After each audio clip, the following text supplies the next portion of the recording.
Thank you for the invitation here. My presentation will be more short than others. Later we will be concentrated at the practical moments at the, with the robot. Now we will talk for basic technique is robotic surgery. My name is Ihsan Hasan, Sofia Med Hospital. Well, we will talk for Da Vinci surgical system XI with three components of it. I declare no conflict of interest. We will talk about system components overview, for draping, instrument and accessories overview, port placement, docking, intraoperative setup and use, troubleshooting, and data procedure.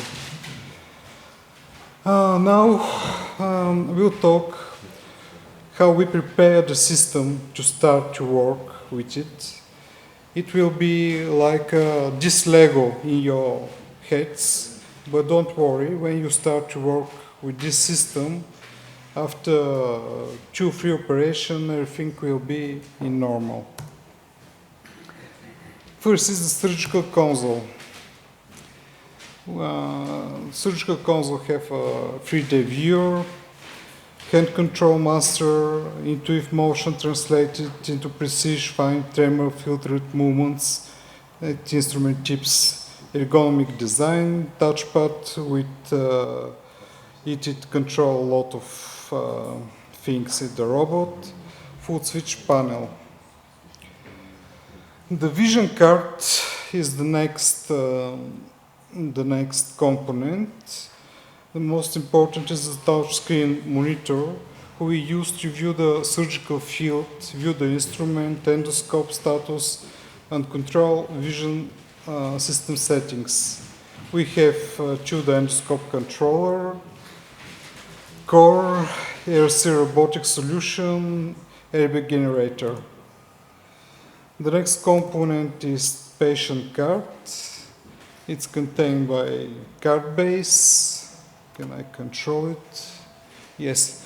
Here is the card base. Next is the column. Here is the boom. We have a patient side speaker and microphone inside, touchpad here, power buttons, battery level indicators. Here have emergency stop button. Here is the card drive enable switches. Here the boom positions joystick, boom head joystick, and the most important, patient card arms. The patient card arms, we have instrument clutch situated right here. With it we adjust arm position without moving port or cannula. We have a patient clearance joint situated right here. With it increase internal instrument reach as need beyond the level of ports without having to remove instruments. Here we have a function grab and move arms. It makes large movements to position and dock arms individually. Here we have a port clutch button. With it we can release the tension at port sides and adjust flex positions to manage arm spacing. Here is the cannula mount lever. Here we can attach the cannula. Draping. We must prepare the robot to contact with the patient. We must drape first the column here. It must drape 4 arms. Even we work just with 3 of them, because all arms will enter in the stereo field. The next, here are some instruments and accessories. Da Vinci cannulas, there are 8 mm of them, reusable, and viable in 10 centimeters and 5 centimeter lengths for obese women. Here is a remote center. It's the pivot point around which the arm moves. Positioning remote center in the muscle layers of the body will help minimize trauma of the tissue. Here the cannula seals, they can be 5 or 8 mm disposable seals, and the winch obturators. Here's the bladeless, but we have a blunt 8 mm with the same length. Here is the camera. The endoscope is 0 and 3 degree, like in the laparoscopy. We have here tip. This is a shaft. We here have a house. This is the base. We have a cable and connector to the vision card. We have 3 buttons here. The right is to switch on the light, the middle to capture the pictures, and the left is to change the eyes with of the camera. With this change, the first assistant and the other of the equipe can see the operative field just by one eye. The surgeon in console see by 2 eyes. Instrument and accessories again. Here's a lot of instruments how we see. Every of instrument have a tip, wrist, shaft, housing, release button, instrument release socket. We show them at the practical session outside. All of instruments have 7 degrees of freedom, and most of instruments have a life of 10 lives. Some of them between 14 and 15, some of them 18. Here's something more interesting, how we prepare the patient. This is a way how we prepare it. This is the pelvis. We must see this is the pelvis. We must know what is target anatomy and what is surgical workspace. Surgical workspace is the area in the patient that all instruments will need to reach successfully to complete the procedure. Target anatomy is the farthest point of this surgical space. It's always in the middle of the same space. It separates the middle of the workspace at two equal halves. Port marking and activity, how we prepare and put our cannulas.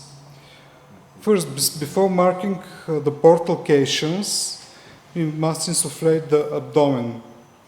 Identify the surgical workspace. In gynecology, in more cases, is the pelvis. Identify the target anatomy and mark the endoscope port, which is situated in more cases between 10 and 20 centimeters from the target anatomy. For instrument port, which is situated here, measure from initial endoscope port perpendicular to the axis target anatomy endoscope port. This line, and we situated instrument perpendicular to this line. We mark ports 6 to 10 centimeters from initial endoscope port. Here, here, and here. In more cases, we recommend it 8 centimeters. It's important to note then maintain 2 centimeters or more between ports and any bony prominences, because we can hurt the bones if we don't follow these rules. We do not place anything between the ports and the target anatomy. We say this is no port zone here. And the assistant port. The assistant port is, we can situate it laterally or in triangulated area. It must be at least 7 centimeters from other ports, here or here. Okay. The next step is we prepare the patient and we must put the patient card to the patient.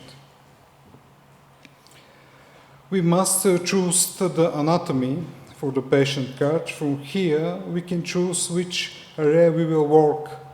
We will choose pelvis in more cases.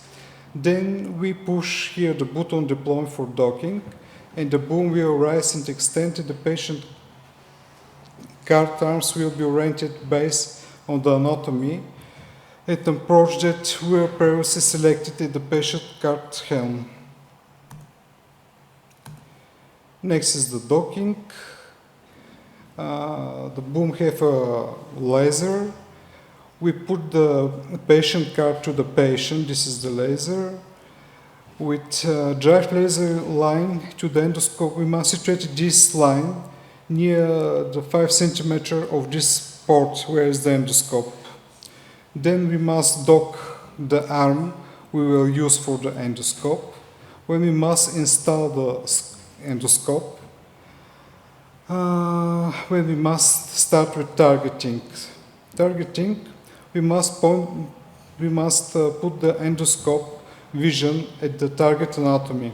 We must level the horizon and lock the endoscope in the place. With one hand, we stabilize the cannula and cannula in the remote center. With the other hand, we must press the button on the endoscope, which is for the targeting. After we finish with this, we must dock the remaining arms. We must check the system setup spacing and ensure that no tension at the pores. To read the tensions, we must press here we have one port clutch button, and with the other hand always we must stabilize the cannula. And it's all difficult, will say somebody, expensive technology. I don't understand anything. Normally, we must touch the machine. And a lot of people will say, I prefer simple hysterectomy, laparoscopy. Intraoperative setups. Before inserting the instruments, we must clutch the endoscope and use the cannula in which the instrument will be installed. Before to put the instrument, every instrument we must try the worst and close the instrument tip. When using energy instruments, we must attach energy cables to the instrument before installing to the patient card. To place instrument tip in the cannula, first we must place the instrument tip to the cannula and then installing to the housing onto the strip adapter. Then we'll see how the solid blue carriage LED and audible tone indicated that installation is complete. We must check the icons on the assistant monitor to ensure that the instrument is engaged. Then we must visualize the cannula tip with 3 or 0 degree scope, manipulate both arms of the instrument and the endoscope to introduce instrument until its tip is just visible, and then guide it towards the target anatomy.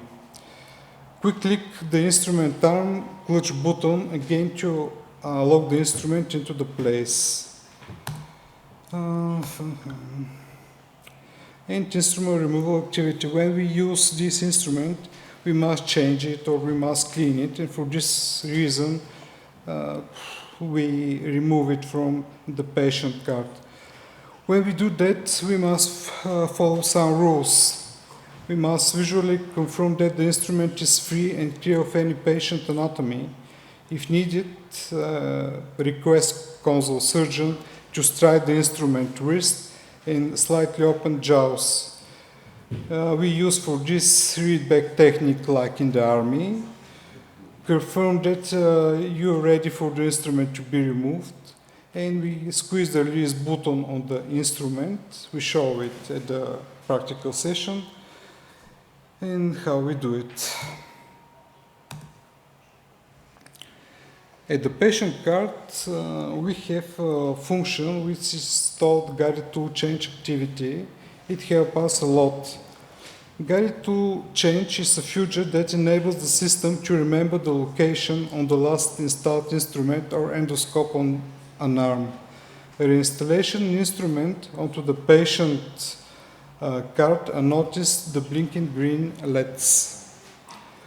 Observing the monitor and without pressing the instrument clutch button, we push the instrument housing to slowly guide the installed instrument from the cannula until we reach a hard stop. It's 3 mm short of the previous instrument duplication. We don't use excessive force, and pressing any clutch button will clear memory and disable guided tool change. We have some troubleshooting intraoperatively. In more cases, it's when we work at the lateral part of the surgical workspace and we can hear to appear some collision between the arms. For this reason, we follow any rules. We remove the instrument from the arms that will be adjusted, stabilize the cannula while you reposit the arms using port clutch button, reinsert the instrument manually under direct visualization. We can use a patient clearance joint to manage spacing between the back ends of the arms. Another troubleshooting, they're connected with the electronic. There are recoverable faults and non-recoverable faults. For recoverable faults, is one that the system can recover from and does not require system restart. For the non-recoverable faults, system fault is associated with red arm system LEDs and requires system to restart. For non-recoverable faults, we must push this emergency stop button and then we must to restart the system. Almost finished, end of procedure. When we finish with operation, we must visually confirm that instruments are free and clear of any patient anatomy. Remove the endoverse instrument from the patient card arms under direct visualization. Then we remove the endoscope. After that, we detach the cannulas from the patient card. We raise the arms of the patient card safely. Check the room around the patient for clearance. Carefully back up the patient card from the patient and then undrape each arm of the patient card. Here I want to say some words about the price of the robotic surgery. This data is from 2018 from Zamak Kogami. This is for United States.